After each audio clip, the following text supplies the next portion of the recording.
Assalamualaikum warahmatullahi wabarakatuh. Selamat datang semuanya, selamat pagi semuanya.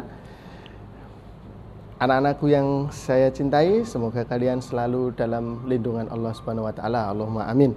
Oke ya, untuk materi kita kali ini adalah singular and plural noun. Oke ya. Ada yang tahu singular? Singular itu tunggal, kemudian plural berarti jamak. Noun adalah kata benda. Oke, lanjut. Kita langsung pembahasan tentang definisinya. Oke. Kata benda beraturan. Di dalam bahasa Inggrisnya, kata benda itu ada dua, regular sama irregular. Yang beraturan itu namanya regular, yang tidak beraturan namanya irregular. Membedakannya gampang, tidak berarti pakai tambahan ir. Kalau yang beraturan berarti regular. Oke ya. Kemudian untuk definisinya, kata benda beraturan. Sebagian besar kata benda tunggal, ya, singular noun. Ada lagi untuk yang plural noun. Kata benda beraturan berarti untuk perubahannya nanti akan mengalami perubahan yang beraturan. Yang tidak beraturan berarti nanti ada beberapa yang harus dirubah. Seperti itu ya. Oke. Sebagian besar kata benda tunggal atau singular noun membentuk kata benda jamak atau plural noun dengan menambahkan akhiran s. Di situ sudah saya berikan contoh untuk kata benda tunggal. Di situ ada kata-kata boat, kemudian house, kemudian cat, kemudian river. Itu singular semua, ya. Tunggal itu singular. Kemudian kalau kita buat menjadi jamak atau plural, maka boat-nya akan berubah menjadi boats. Gampang kan? Kok bisa, Pak? Iya, tinggal tambahi s-nya aja. Kalau dalam kata yang simple. House juga sama, tinggal tambahi houses. Ya, tambahi s belakangnya jadi houses. Kemudian yang selanjutnya ada cat. Cat itu nanti akan ditambahi s juga. Pluralnya jadi apa? Jadi cats. Kemudian river sama, ditambah s juga jadi rivers. Oke, lanjut. Kata benda tunggal yang berakhiran huruf s, x, z, ch. Kemudian yang terakhir adalah s, sh. Maka nanti akan membentuk kata benda jamak dengan menambahkan akhiran es. Ini rumus loh ya, ini rumus. Oke. Contohnya untuk yang singularnya, bus. Nanti di pluralnya akan berubah menjadi basis, ditambahi es di belakangnya. Kemudian wis, di plural akan berubah menjadi wises, ya, ditambahi es. Kemudian peach, di pluralnya ya akan berubah menjadi peaches. Kemudian yang terakhir adalah box, maka akan berubah menjadi boxes. Oke, paham ya?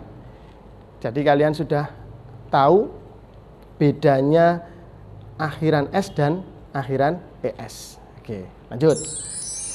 Kata benda tunggal yang berakhir dengan huruf konsonan dan z. Z dalam bahasa Inggris membacanya y. Membentuk kata benda jamak dengan menghilangkan huruf y dan menambahkan akhiran ies. Ini rumus yang ketiga. Contoh di dalam singular itu ada spy, maka nanti di jamaknya dia akan berubah jadi spice, ya, pinter. Bacanya bukan spies tapi spice.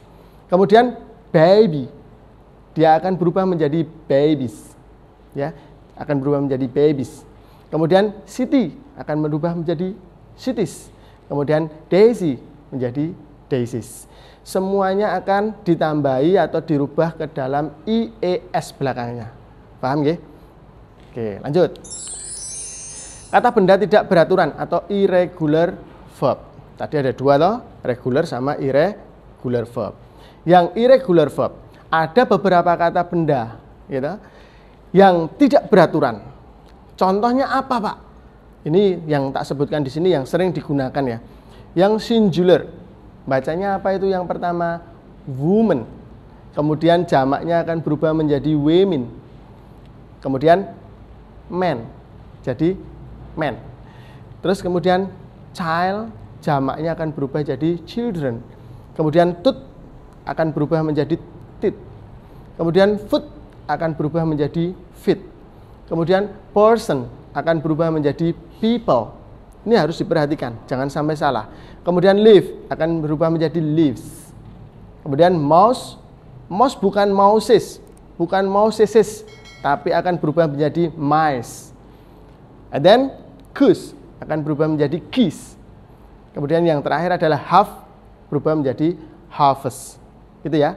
Jadi untuk jamaknya berbeda karena tadi masuk di dalam kata benda tidak beraturan. Oke. Pak, kalau yang knife gimana? Itu sudah tak kasih itu. Jadi yang tidak beraturan tak kasih semua. Knife akan berubah jadi apa? Oh, dia akan berubah menjadi knives. Kemudian wife gampang, kalau yang ini gampang. Wife, knife, life, ya, elf. Cuma nanti harus Anda perhatikan di kata elf. Itu ketika dijamak F-nya berubah menjadi V. Kemudian love, itu love. Itu sama. F-nya akan berubah menjadi V. Kalau yang potato tidak mengalami perubahan sama sekali, hanya ada penambahan ES. Oke ya. Knife itu knives, wife itu wives, life itu lives, kemudian elf itu elves, love, loves, and then potato akan berubah menjadi potatoes. Kemudian tomato akan berubah menjadi tomatoes. Kemudian cactus akan berubah menjadi cacti. Ini beda. Ya, harus dihafalkan. Kemudian focus akan berubah menjadi foggy. Oke. Kemudian fungus akan berubah menjadi fungi. Nah, oke. Gampang kan? Ini juga sama. Ini yang harus diingat-ingat. Ini perubahannya sangat mendasar. Nukleus akan berubah menjadi nuklei. Kemudian syllabus berubah menjadi syllable atau syllabi, gitu. Syllabi, syllabusis. Nah, kemudian thesis akan mengalami perubahan, i-nya diganti menjadi e. Kemudian oasis, i-nya berubah menjadi e lagi.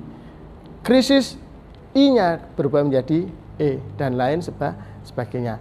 Pak, lah kalau misalnya data itu kan jamak, singularnya apa? Oh, kalau data singularnya berarti masuk ke dalam datum, gitu ya, datum. Kok beda Pak? Iya, emang beda karena termasuk dalam kata benda tidak beraturan. Oke. Beberapa kata benda memiliki bentuk tunggal dan jamak yang sama. Ini diingat-ingat lagi. Ada beberapa poin yang harus kamu ingat dan yang menjadi rumus dalam singular and plural noun. Yang punya bentuk tunggal dan jamak yang sama contohnya apa? Sheep. Sheep, domba. Maka di jamaknya juga sama, sheep. Kemudian fish. Dia akan berubah jadi fish juga karena mempunyai bentuk yang sama. Deer, sama deer. Pak, tak rubah menjadi deers. Wah, ngawur tenan nih. Deers, wah, apa meneh? Deers. Wah, neyen dia. Nah, kuwi beda artinya ya. Ini bacanya harus sama. Spesies, spesies. Aircraft, aircraft. Gitu ya. Oke. Nah, ini yang harus diingat-ingat, yang harus diperhatikan. Ada berapa tadi? Ditambah S, tambah ES, diganti dengan IE, IES. Kemudian ada beberapa kata kerja yang tidak beraturan, kemudian ada beberapa kata benda, ya, kata benda yang memiliki bentuk yang sama antara singular dan plural. Oke, paham? Understood? Yes. Materinya gampang sekali. Tolong dipelajari ya. Selalu belajar, belajar dan belajar. Oke, sekian yang dapat saya sampaikan. Terima kasih atas perhatiannya. Semoga kalian sukses selalu. Wabillahi taufiq wal hidayah. Assalamualaikum warahmatullahi wabarakatuh.